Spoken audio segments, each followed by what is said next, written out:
Manger, bien dormir, des choses banales qui, en voyageant à vélo, redeviendraient presque un luxe. Ou du moins quelque chose que tu apprends de nouveau à savourer, sans écran, sans regarder un JT anxiogène, juste avec ce qui t'entoure.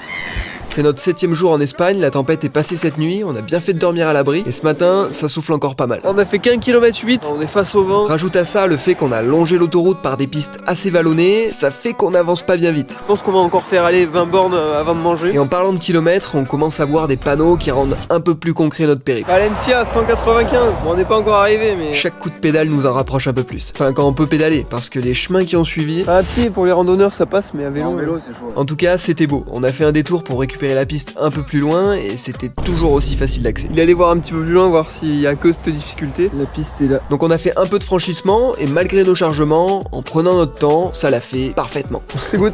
Ouais. Pendant que j'essaie de faire le poète, baignade en vitesse pour Romain, Elle est bonne? Allez, fraîche. Ouais, tu m'étonnes. Moi, j'ai juste envie de manger là. justement dans le village On suivant, revient de faire les petites courses au spa. On a trouvé un petit spot sur le port. À Ampolia ou Ampola. On va me requinque parce que j'ai une petite baisse d'énergie. nous voilà repartis en compagnie du vent, en longeant ces canaux d'irrigation qui servent ici à la culture du riz, de fruits, de légumes. Et tu commences à être habitué, nous aussi, alors on répare nos roues et moins de 2 km plus loin, d'autres épines ont pris le relais. Faut se dire qu'on en rigolera un jour.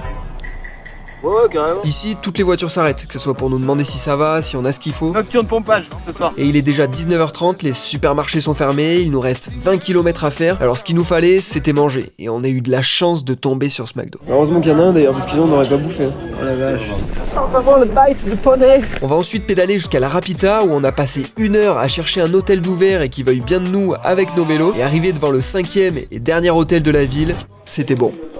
On peut souffler. Abonne-toi pour ne pas manquer la suite de l'aventure.